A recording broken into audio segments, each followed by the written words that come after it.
Behind one.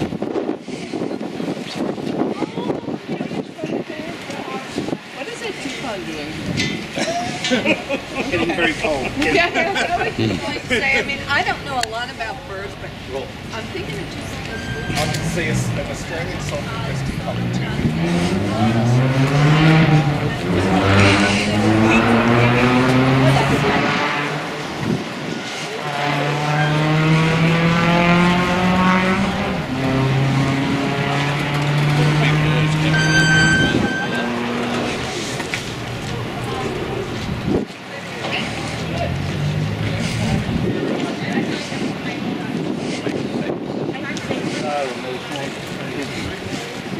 The only thing that was good. Same to her. Yeah, I think she did. I don't know why they would give it to her. Greetings. Hello. Yeah. Good. Enjoy your... No, I'm just coming back. I'm coming on. This is my wife. She'll be joining us for the rest of the trip. I'm joining you. Good. You're going to be under control. I bet. Yeah. And you got the ruler?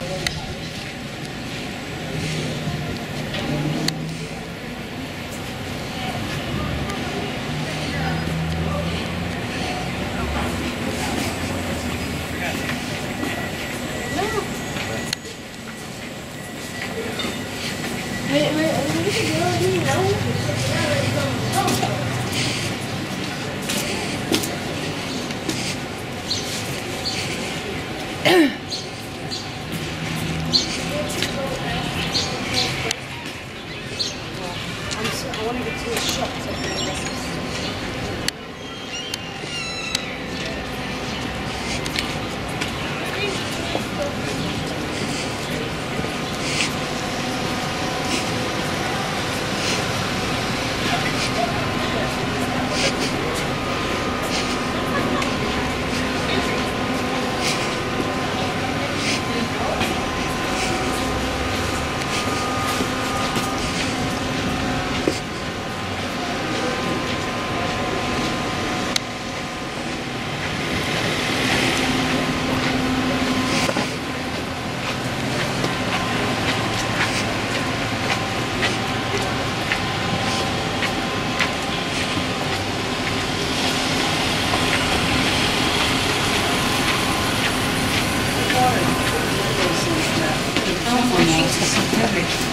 Glass wouldn't hold.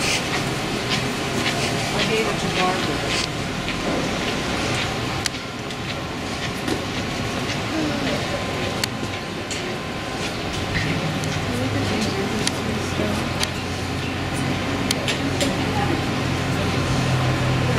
What is this?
union of the two oceans, Atlantic and Pacific.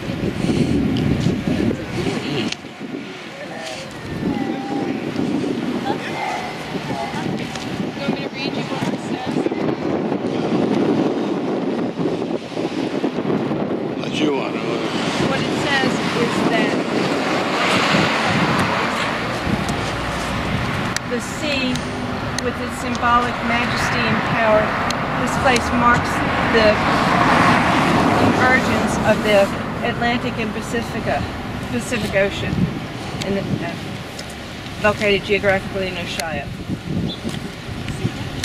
Between these works emerges the Republic who takes care of this power, etc. Sonia in this country.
Is it open?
This extra day and this extra concert, which was not planned, was a gift from our wonderful cruise director, Jan, and the captain. So thank you, guys.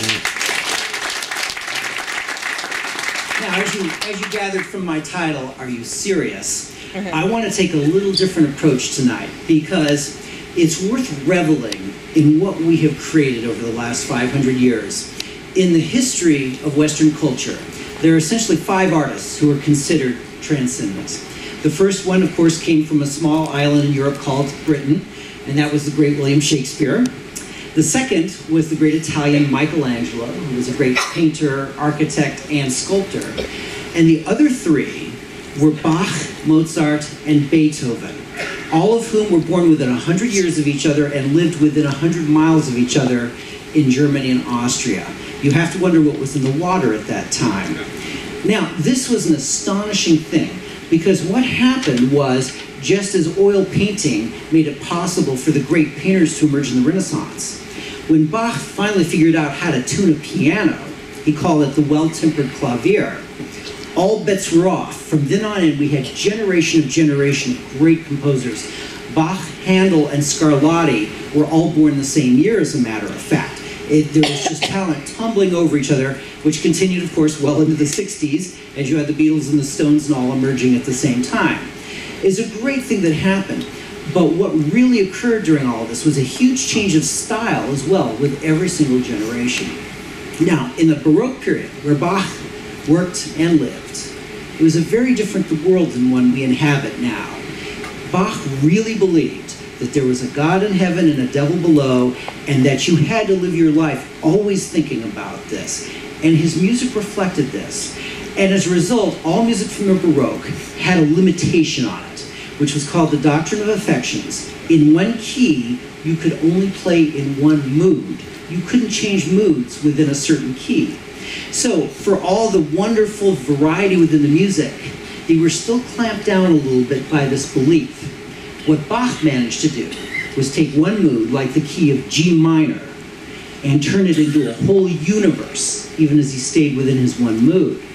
So I want to start with the grandfather of music, Johann Sebastian Bach, and his little fugue in G minor, which it's a short piece, it's in one key with one mood, and yet as you'll see, it encompasses the whole world.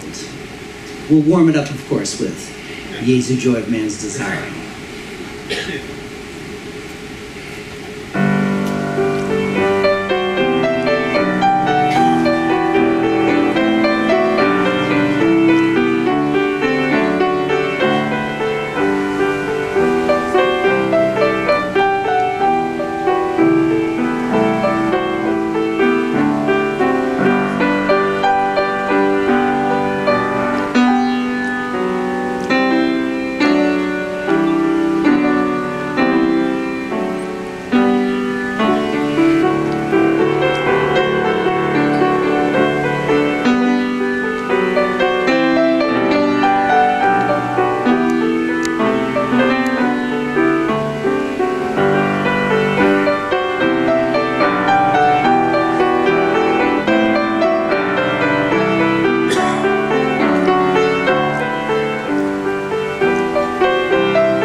So you would naturally think, well, how could you do anything better than that?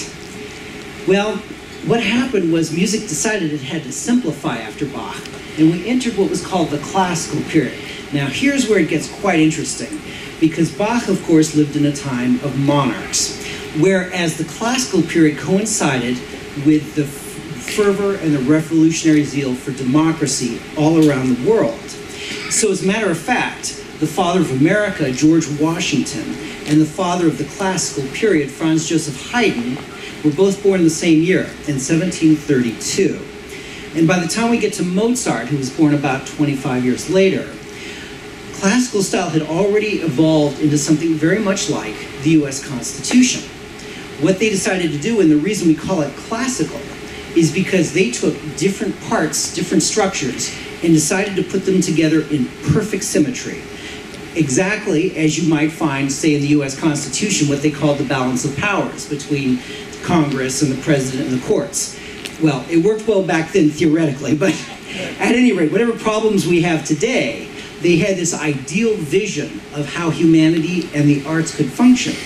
And in Mozart, what we arrive at is now perfection in symmetry, perfection in balance. It's the most wonderful time, and since the movie Amadeus, Mozart has been the most beloved composer in the world. If you doubt me, all you have to do is take a tour of Salzburg, which I'm sure you all know about. So, Wolfgang Amadeus Mozart, how did he do it where so few notes seem to evoke so much feeling, all in perfect balance?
period, of course, was interrupted by a character named Napoleon. And the whole idea of human beings striving for individual liberty changed the balance, the very nice kind of balance that we'd set up. And then, matter of fact, in America, when they got around to writing their Constitution, they decided they had to amend it. They had to add what they call a Bill of Rights, so that the aspirations and the dignity of individuals, as opposed to the government, had their own set of rights. And this is what we know of as the Romantic movement. Because instead of it being about the group, it suddenly became about the individual, but in a much more complex way. Schiller, the great German poet, wrote the Ode to Joy, which is used in Beethoven's Ninth Symphony. And he's the one who conceived of the idea of a piece of art having two contrasting ideas in it, which actually interact. They actually, instead of being in balance, fight with each other, or make love, or somehow grow in their interaction. And this is, of course, like theater. And what Beethoven did was, he liberated music from words. You no longer needed an opera in Mozart or a cantata in Bach to tell a story. The music itself told a story. So, as we get into the Romantic movement, in his Moonlight Sonata, you start to see this constant struggle going on. The first movement lays out what we think of as traditional classical style.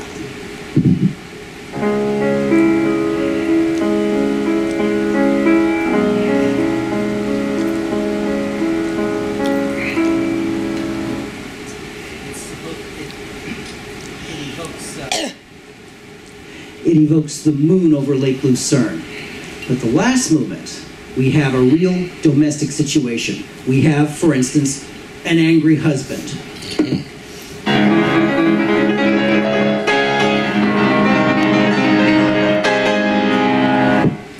And then you have his long-suffering wife trying to calm him down.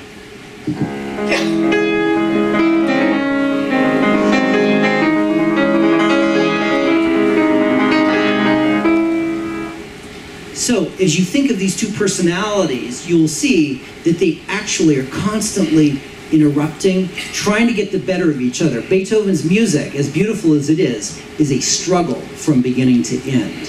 So, with that in mind, and the romantic fervor that started a century of incredible, peerless music, here's Beethoven's Moonlight Sonata.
that was, of course, Ludwig van Beethoven, the greatest man in human history.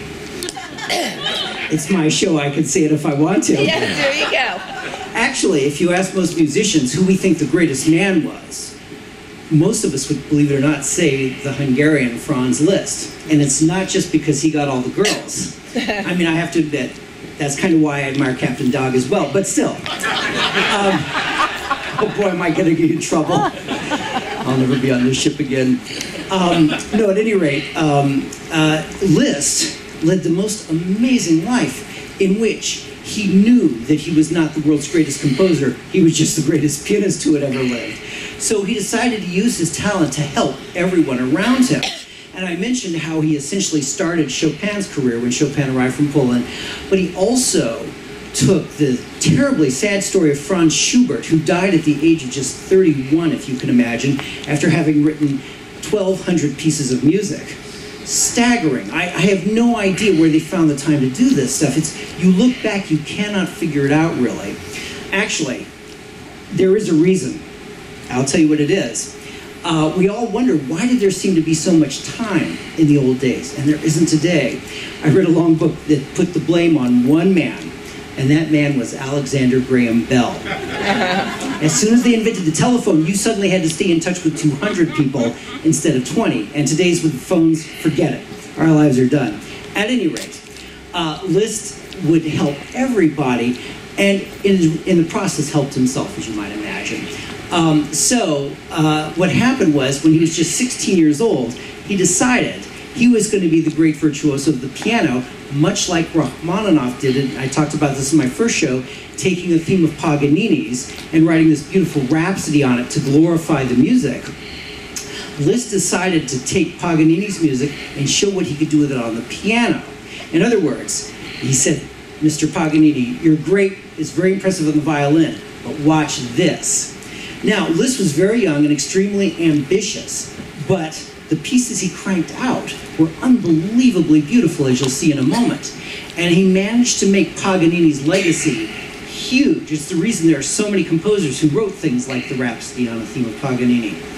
So the best one that he did was to take a little piece of Paganini's where Paganini showed off all the bell-like sounds he could make on the violin. He called it La Campanella, like the campanile, the bell. And in this bell piece, Paganini got a lot of effects, but nothing like what Franz Liszt was able to do on the piano. Now, the wonder of this piece is the virtuosic Hungarian European piano writing, but also the very quaint melody, which is irresistible and sounds like it's straight out of the Godfather movie. So, you have the best of both worlds, Italian melody and Franz Liszt virtuosity in La Campanella.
That's what I gave up my childhood for. Yes.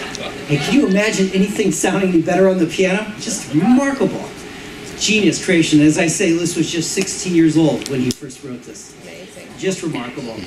So, at any rate, it's been such a joy playing for you all. I realized in my previous shows when I told you about my name and growing up in radical Berkeley and all of that, that I forgot to mention that, well, as many of you have known since you've met me on this cruise, I didn't exactly fit in there, and they did eventually make me leave Berkeley. In fact, they kicked me out of California. I was forced to leave entirely, and I moved to New York. I now live in Queens, New York, in Forest Hills, which is... The old USTA tennis. Right. Well, it's actually very different now though, than when you were there. In fact, in my neighborhood now they call me the American.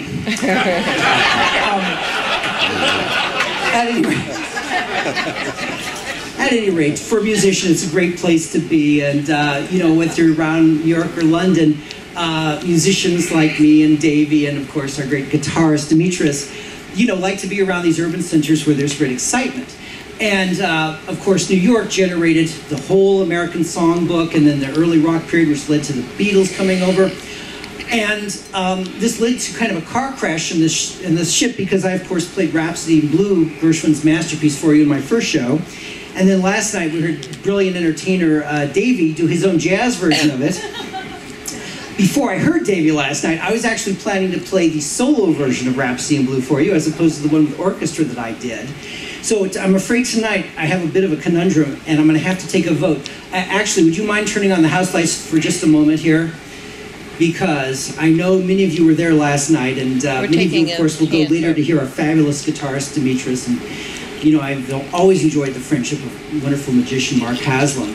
But if you had to vote between my doing a suite of songs from Gershwin's masterpiece opera, Porgy and Bess, or Rhapsody in Blue, how many would vote for Rhapsody in Blue? Ooh, most of you, okay. And how many would vote for... It's far better than mine, play it!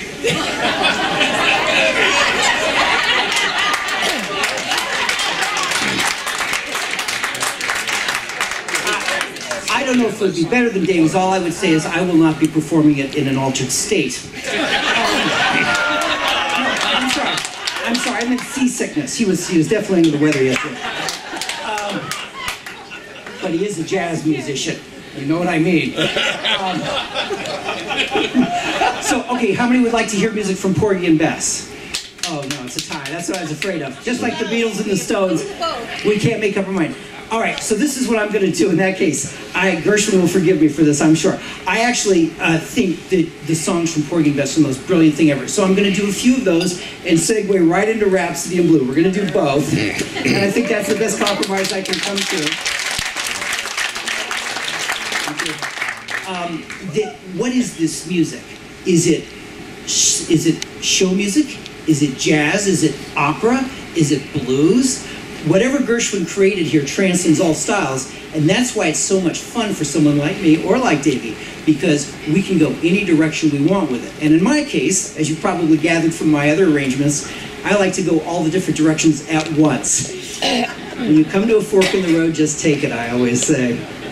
So, we'll start with The Storm off of the coast of South Carolina that begins the opera, the Jazz Boat Ground Blues, and then, of course, the wonderful Lullaby, Summertime. Amazing piece of music. And then the Musician's Anthem, I Got Plenty of Nothing. And if I got time, it ain't necessarily so. And then some of Rhapsody in Blue. Listen, I'm just thrilled that you all turned out today and came to see me again. It's been a joy playing for all of you, and I hope I will see you all again very soon. Enjoy the rest of your cruise. I'll see you again, I know.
Hyperion night. Please go take another bow, Hyperion. Another great performance, 3 for us, 3 performances. Thank you so much, Hyperion.